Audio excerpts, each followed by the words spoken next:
Now, if you ask me, yes, this is just one of these generic, boring crossover SUVs, this one being the 2025 Toyota Corolla Cross. However, I do think this is a great vehicle because it's such a simple vehicle and the price point is relatively small as well, starting at about $30,000. This one being equipped with the premium paint, the two-tone as well, around $35,000. We have a single climate zone for the front end, something we rarely see in 2025. The gauge cluster is analog, looking very, very beautiful. We have a small screen, infotainment screen, still have wireless Apple CarPlay and everything you need. So these type of price point is what I want to see more of. Cars are becoming way, way too expensive. We need to dial it down a little bit and remove some of the excess features. And I think this one, the Corolla Cross, does that really well. So we're going to have a look at the front end, of course, the side view, the rear, the interior. Last but not least, we're going to take this for a drive. The 2025 Toyota Corolla Cross Nightshade is powered by a 2-liter inline-4. You got 3 e-motors. However, the power is only 196 horsepower. You got eCVT, all-wheel drive. 0 to 60 still relatively quick at 6.9 seconds. Fuel economy is fantastic, 45 city, 38 highway, and the price for this is $33,705. As a viewer of this channel, you get the best current deals and rebates on brand new wheels, tires, parts, and accessories for your vehicle at TireRack.com. A few key benefits of choosing Tire Rack is you get a free 2-year road hazard protection and roadside assistance. You get free shipping to your home or a local tire shop near you. Easy installation at over 10,000 local nation tire shops. And on top of that, you also help support the channel by using my link down below in the description. So click the link below to score a great deal on new tires for your vehicle today. Now, starting with the front end design, this being the Nightshade edition, meaning that everything that's usually silver or chrome is blacked out, looks so much better. I like it in combination with this red color. Reminds me a little bit of the Soul Red that we have from Mazda. Beautiful color. You can see the massive grille in the lower section. However, about 80% of this grille is actually covered up. You can see that this entire piece right here is all covered up. We have openings down low and up here as well. The Toyota badge is also has this beautiful dark layout to it, looking cool. And we have these slots up here, which I would hope would be functional, but they're actually not. They're also covered up. Overall, the front end of the Toyota Corolla Cross, it definitely looks like a Toyota, but I think Toyota could have worked more on adding some more unique personality to the Corolla Cross when it comes to the front and face of the car. Now you can see that this is not the top of the line Corolla Cross. The reason being, we do have the Edison light bulbs, unfortunately, in 2025 for the indicator light, even though the headlight unit is LED itself. We're also missing the fog lights all the way down here.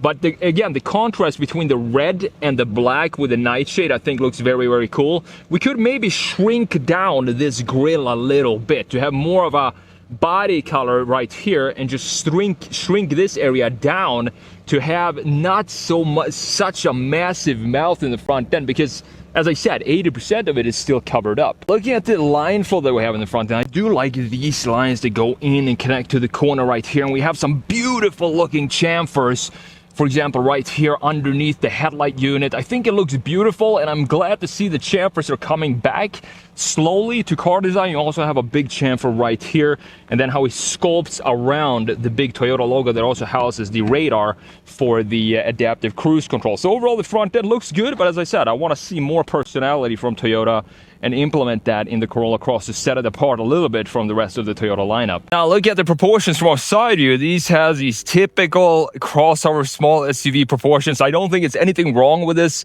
with the proportions of this. I think it actually looks pretty good. It reminds me a lot of the Mazda, I think is the CX-30, specifically with the black cladding that we have going around the wheel arches. However, if you look at the cladding here, I want it to connect to the lower section right here. These are similar designs to what we have on the Toyota RAV4, for example, where it doesn't connect to the lower section of the black cladding, but it's just a small detail. We're going to have a look at the line flow in a minute from a different angle, because right now it looks pretty dark. I know that from the angle you're looking at right now. The wheel and tire setup, beautiful looking wheels. However, they are black. I know this is a Nightshade. I would still want to have them be silver, though, because we can't appreciate the spoke design of the wheels when they're completely black like this. Now looking at the wheel design here, you can see that we have multi-spoke wheels, which looks pretty good to me, even though again I would like them to be silver. 225mm wide tires, 18-inch wheels. I think 18-inch with a little bit more rubber just suits this vehicle because it is, after all, an SUV crossover. It's called the Toyota Cross, meaning that you don't want to lower it and have 21s on there, even though it actually might look pretty cool to have that on the Corolla Cross. Now, a couple of the options that we have for this specific 2025 Corolla Cross is, for example, the premium paint, that's $500. You have the two-tone roof, that's also $500. So that's $1,000 in options right there. I do think it looks good with the two-tone design that we have here. We also have the roof rails up top and the roof racks, of course, and we have everything being blacked out. The graphics around the windows and the door handles are blacked out, the side mirror as well with the LED indicator right there. But I want to show you the line flow because I like the line flow here. This still has this very organic, dynamic feel that I personally always want to see in car design. I mean, look at this line right here. This is one of these sketched up lines, and we have the same line coming around back here, creating a nice muscle over the rear axle with this line right here. This is a line that you can clearly see that someone actually sketched up by hand. I think it looks beautiful. Now, coming around to the rear end of the Corolla Cross, the thing about this, though, again, we still have the same issue I have with a lot of new cars today that's in this price range is we have Edison light bulbs for the front end LEDs, but in the back, for the front end indicators, but in the back, they are fully LED. Why not just put full LEDs all around this vehicle? It just does not make sense to me. But the styling back here, I think it looks good, but I think it still has the same, I wouldn't call it a problem, but I want to see more personality in the design for the Corolla Cross. It looks very generic with the layout. It has almost like if you were to sketch up a generic crossover SUV, this would be very close to that. Even though everything is fine, the positioning of the taillights, for example, exactly where you expect them to be. This one being the SC, not the XSE, top of the line trim. It is a plug-in hybrid. You can see that right there. We have a rear-mounted camera located right underneath the logo in this area right here, with the blacked-out trim going across it and the blacked-out Toyota badge as well. Now, looking at the Corolla Cross from a straight rear view, you can see it has a pretty properly planted look to it thanks to the muscle that goes over the rear axle and this sketch out line that we talked about. And I do like pretty much everything about this styling, but still, it's just this lack of some sort of personality that I want to see in the Corolla Cross that I feel is missing in the front and also missing maybe a little bit here in the rear. But we have some nice line flow.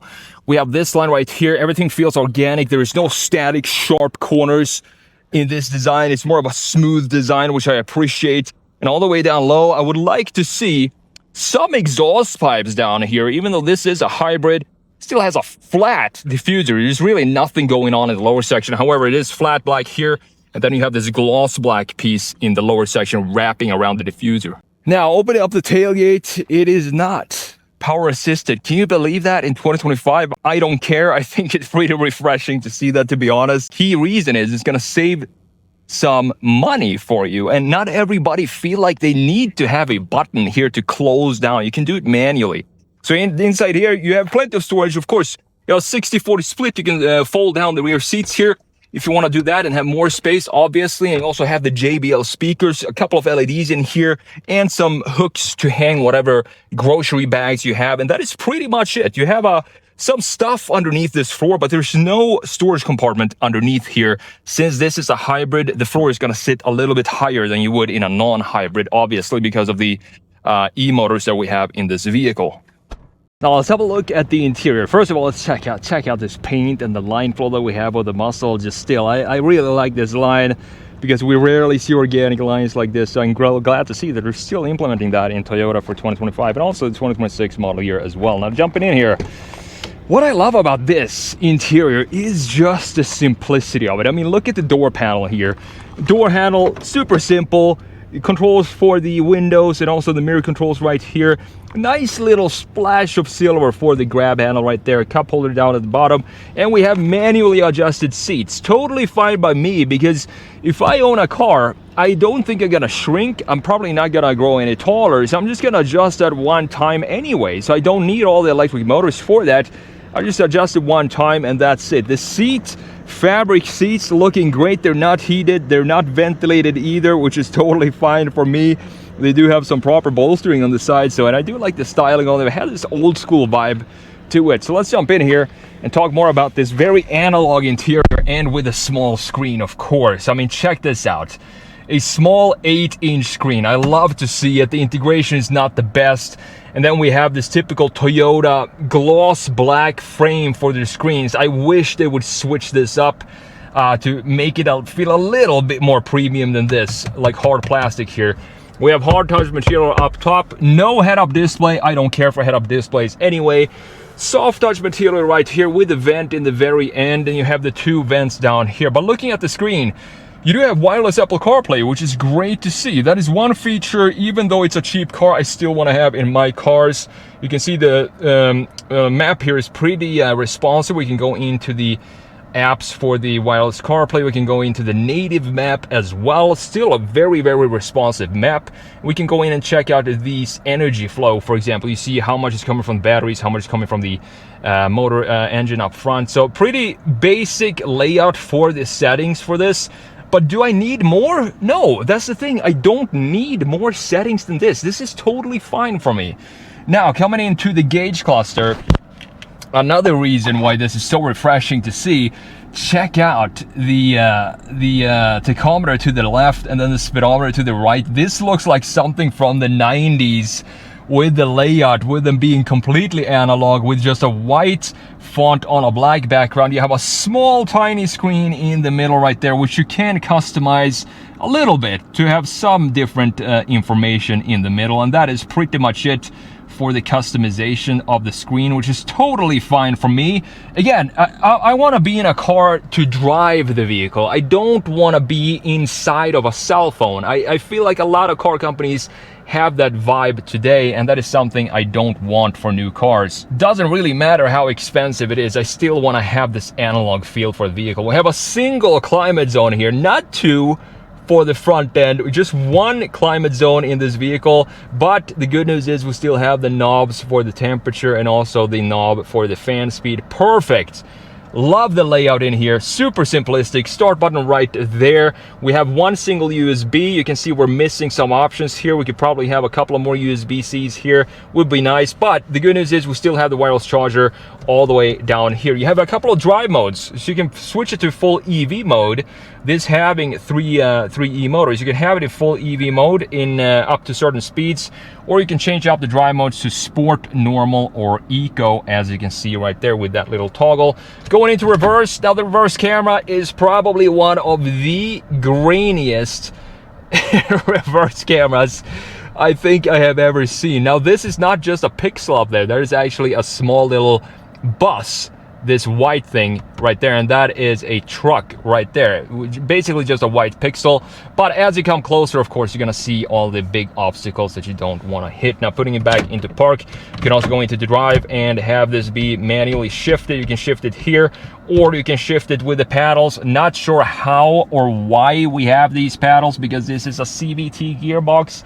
Never understood the point of having paddles with a CVT gearbox, but I guess that's supposed to add a little bit excitement to the drive. Now looking here, we have the park brake hold, auto hold as well, 2 cup holders right there. And I do like that this armrest sits pretty high up. It creates a bit of a cozy feel in here. And here you can see we have 1 more USB and also a 12-volt outlet. Probably one of the smallest storage compartments I think I have ever seen in a car from 2025, but at least you do have some storage under there. We talked about the seats. I do like the styling, the red stripe that we have in the middle, and also the red that we have right here for the backrest, and also the seat. You have Corolla Cross specific floor mats down there. Looking at the steering wheel, very basic controls for the cruise control settings right here in hard plastic, and the controls for the volume, voice command, and also to configure the screen in the gauge cluster located right here. Indicator stalk on the left side, and you have the washer stock as we expect right here on the right side. Up top we do have a sunroof, a standard size sunroof right there. You can see the roof rails going across up there as well, looking pretty cool. You can open this up if you want to. And last but not least, almost forgot the glove box. We have to check out the glove box right there. Properly sized glove box. With that said, let's jump in and have a look at the back seat. Of course, putting it into park first.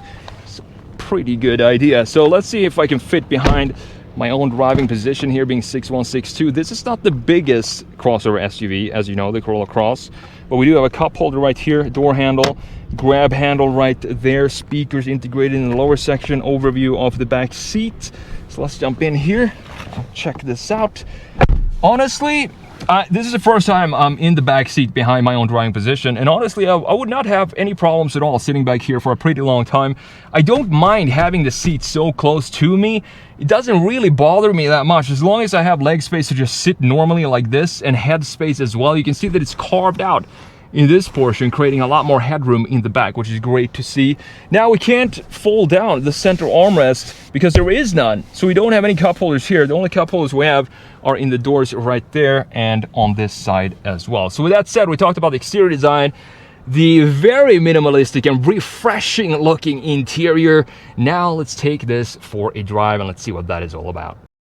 Alrighty guys, let's take the 2025 Toyota Corolla Cross for a drive. Let's see what this is all about. I didn't think I would enjoy this vehicle this much, but I really enjoy and appreciate the simplicity of this vehicle and the price point. I want to see more. Like, I want to see like 50% of cars in this price point, about $30,000 or something like that. I just feel like cars are becoming way too expensive, and this feels right. It doesn't have all the luxuries, heated steering wheel, heated seats, ventilated seats, stuff like that, but you don't really need those are things that you might want, but you don't need those things. And I think a lot of people want cars like this that has less equipment and a much lower price than what we're used to seeing in 2025 for you know, the average car price. This one has a 2-liter inline 4 with 3 electric motors. You have 196 horsepower, which feels pretty low when you have 3 electric motors plus an internal combustion engine up top. But still, 0 to 60 in about 6.9 seconds. It's not a heavy car, even though we do have a battery and all of that stuff, the EV tech in this. It's not a super heavy car, so it still feels pretty nimble in the corners. The only thing though that I would like to change is every single time I get into a vehicle like this and it has a CVT gearbox, I don't like it. I cannot stand CVT gearboxes. It's just, it doesn't matter what type of CVT it is. If it's a CVT, it just ruins the driving, the fun of driving. I would love to see this with a 6-speed manual transmission. That would be awesome to see a Corolla Cross with a 6-speed manual. And I think it would actually sell pretty well if you start bringing back some manuals into the marketplace. But 6.9 seconds, 0 to 60, and fuel economy is absolutely fantastic. You have about 440 miles of range on a full tank. Fuel economy comes in at 43 city and 38 highway. Usually it's the other way around, but thanks to the E motors and the EV mode, this regens when you're driving it. So city driving gives you a better MPG than highway driving, which is always the case with EVs, of course. So we're gonna come out to this road here. Let's see what kind of drive mode we're in. Okay, we are in sport right now, so let's keep it in sport. I'm gonna use the paddles just for fun, see what that is all about. We are in full EV mode now. You can see, I don't know if you can see it, but the tachometer is completely down to 0. The engine is not on. We're only using EV power when we go up to a certain speed, and then boom, the internal combustion engine kicks in when it is needed. The overall styling for this, the exterior styling, I think it looks good. It's a handsome looking little crossover SUV for sure. It doesn't look bad, but it lacks personality when it comes to styling. It just looks like a generic crossover SUV. Again, it's not a bad looking SUV, but I wish they would have added some sort of personality to the exterior styling. Interior, I mean, I don't know, but for me, I would say this is one of my favorite interiors of 2025. To be honest, we have a small screen, housing for the gauge cluster, and we have analog tachometer and speedometer. It's just everything that I need and nothing else. And that is what I want to see more cars do be designed as today. So let's floor it here. Oh boy, the CVT. The thing about CVTs, okay, they are very, very efficient, of course, when it comes to fuel economy, but they don't feel like it. They feel like they're working overtime all the time. As soon as you step on the gas, it just revs and revs and revs and it keeps it like 4,500 RPM without ever shifting. It just feels so inefficient. But it is efficient. But you know, driving it is not the most exciting gearbox, of course. So let's use the shifter here. We're down to second gear now. The paddles, they do absolutely nothing. I don't get it. If someone in the comments could explain to me what is there has to be a point. How much? Fifth, fourth, third, second. Doesn't do anything to the gearbox. There has to be a point of having these sort of gears to an CVT gearbox. I still have not figured out what that point is. But driving it on roads like this, if it had a 6-speed manual transmission, this would be a very, very fun car to drive. But the CVT just completely ruins any sort of, I mean, listen to this. Listen how much it is working.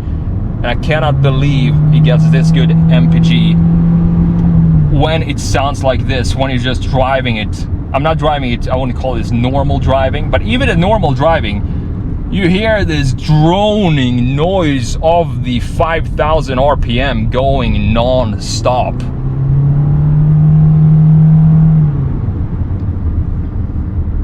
So, how do we sum up the 2025 Toyota Corolla Cross? I think that it could have been better. It could have been a lot better if we changed up the gearbox, if we had some more personality to the exterior styling. But those are the only two things. Again, it's a crossover SUV. It's not the most exciting package for this vehicle, and I don't know how many crossover SUVs Toyota has these days. They have a ton. I mean, I don't feel like we need more of them, but we need more of them in this price point, starting at just over $30,000 for this. If you skip the premium paint, you skip the two-tone, you save $1,000 in options for this. And for $30,000, I do think it is a good deal, specifically if you're just looking for a car to take it from point A to point B in a pretty stylish package like we have here, and you don't really mind not having heated and ventilated seats and stuff like that.